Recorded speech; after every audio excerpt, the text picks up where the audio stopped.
ہر عبادت کا ایک ظاہری ڈھانچہ ہوتا ہے اور ایک اس کا اصل روح، مقصد اور فلسفہ ہوتا ہے۔ جس طرح نماز کا ایک ظاہری ڈھانچہ ہے، اس کا ظاہری ڈھانچہ یہ ہے تکبیر تحریمہ پڑھنا، قیام کرنا، رکوع کرنا، سجدہ کرنا، یہ اس کا ظاہری ڈھانچہ اور ظاہری جسم ہے۔ اور ایک اس کا اصل روح اور مقصد ہے جس سے انسان واقف ہو جائے۔ نماز کا روح اور مقصد وہ اللہ کی یاد ہے۔ جب تک نماز کے ذریعے سے اللہ کی یاد انسان میں نہ آ جائے، تب تک وہ صرف ظاہری ڈھانچے پہ عمل کرتا ہے، اس نماز کا اصل حقیقت سے واقف نہیں ہے۔ اسی طرح روزہ بھی ہے۔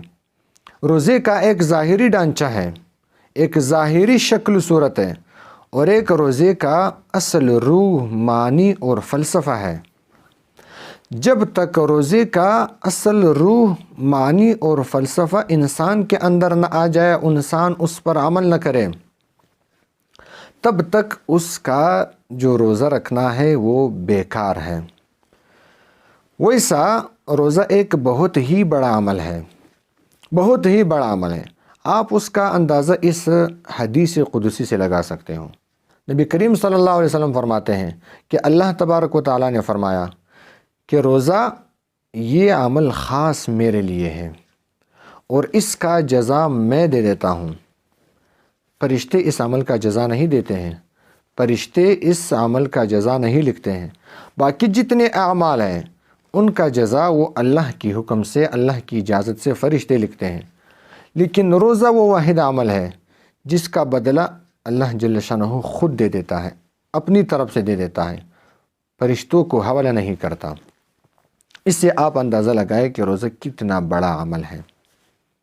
اسی طرح رمضان المبارک ایک مہینہ ہے، اس مہینے میں 3 بڑے کام ہوئے ہیں، وہ آپ کو بتاتا چلوں۔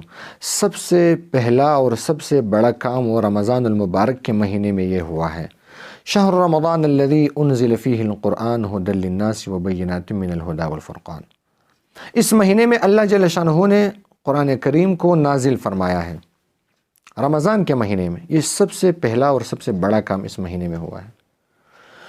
دوسرا بڑا کام جو اس مہینے میں ہوا ہے وہ لیلۃ القدر کی رات، وہ بھی اس مہینے میں ہے، رمضان المبارک کے مہینے میں۔ اللہ جل شانہ نے وہ رات اس مہینے میں رکھا ہوا ہے۔ وہ رات لیلۃ القدر خیر من الف شہر، کہ وہ رات 1000 مہینوں کی مسلسل عبادت کرنے سے بہتر ہے۔ یعنی ایک بندہ 1000 مہینے مسلسل عبادت کرے، دوسرا شخص وہ صرف ایک رات لیلۃ القدر کی رات عبادت کرے، تو یہ لیلۃ القدر کی رات والی عبادت وہ 1000 مہینوں کی عبادت سے بہتر ہے۔ صریح نص ہے، آیات ہے۔ تیسرا بڑا عمل جو اس رمضان المبارک مہینے میں ہوتا ہے وہ روزے ہیں۔ اللہ جل شانہ نے اس عمل کو رمضان المبارک کے مہینے میں فرض کیا ہوا ہے۔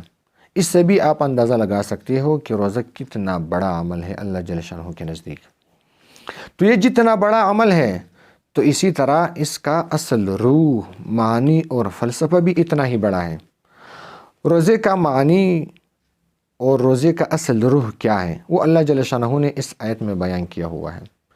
یا ایھا الذین آمنوا کتب علیکم الصیام کما کتب علی الذین من قبلکم لعلکم تتقون۔ اللہ جل شانہ فرماتے ہیں کہ میں نے تمہارے اوپر روزے فرض کیے ہوئے ہیں، جس طرح میں نے تم سے پہلے امتوں پر روزے فرض کیے تھے، تم سے پہلے رسولوں پر ہم نے روزے فرض کیے ہوئے تھے، اسی طرح میں نے تمہارے اوپر بھی روزے فرض کیے ہوئے ہیں، امت محمد جیسے کہتے ہیں۔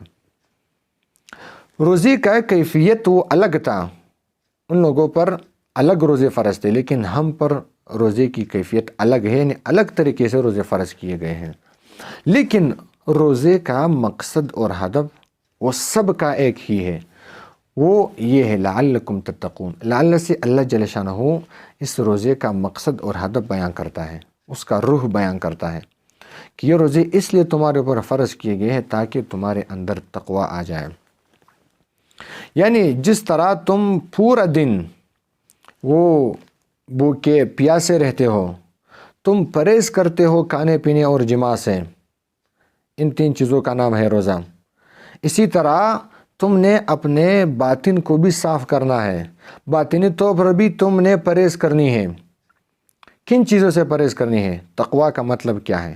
تقویٰ کا مطلب یہ ہے کہ اللہ جل شانہ کے جو احکامات ہیں ان پہ عمل کرنا، اور اللہ جل شانہ کے جو منہیات ہیں ان سے خود کو بچانا، یہ تقویٰ ہے۔ یعنی اپنے باطن کو خباثتوں سے بچانا، اپنے باطن کو خباثتوں سے پاک کرنا، یہ روزے کا اصل روح، مقصد اور معنی ہے۔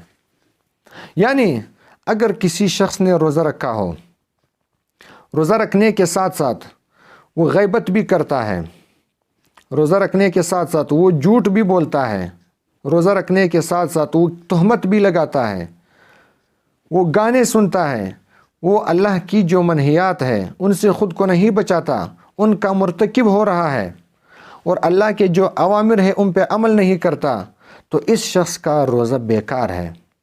یہ محض بھوک اور پیاس کے علاوہ اور کچھ بھی نہیں ہے، اس پہ اسے کوئی ثواب نہیں ملتا۔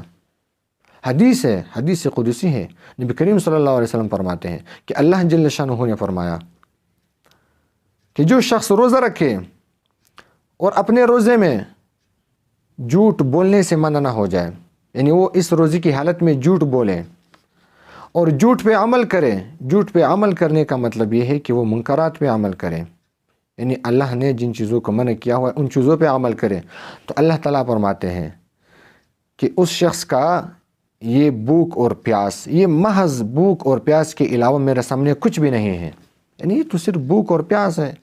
یہ ایسا ہے جیسے آپ نے کسی حیوان کو کسی جگہ پہ باندھ لیا، سحری سے لے کر افطاری کے ٹائم تک آپ نے اس کو باندھ لیا، نہ کچھ کھلایا نہ کچھ پلایا۔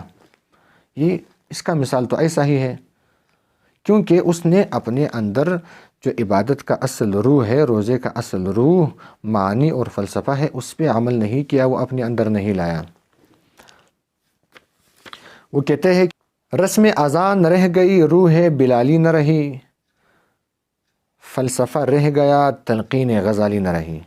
آج کل ہم لوگوں کا یہ حالت ہے، یعنی ہم اعمال کے ظاہری نقشے پہ تھوڑا بہت عمل کرتے ہیں، اعمال کا جو ظاہری ڈھانچہ ہے اس پہ تھوڑا بہت عمل کرتے ہیں، لیکن عمل کا جو اصل روح اور مقصد اور فلسفہ ہے اس پہ عمل نہیں کرتے ہیں، وہ اپنے اندر نہیں لاتے ہیں۔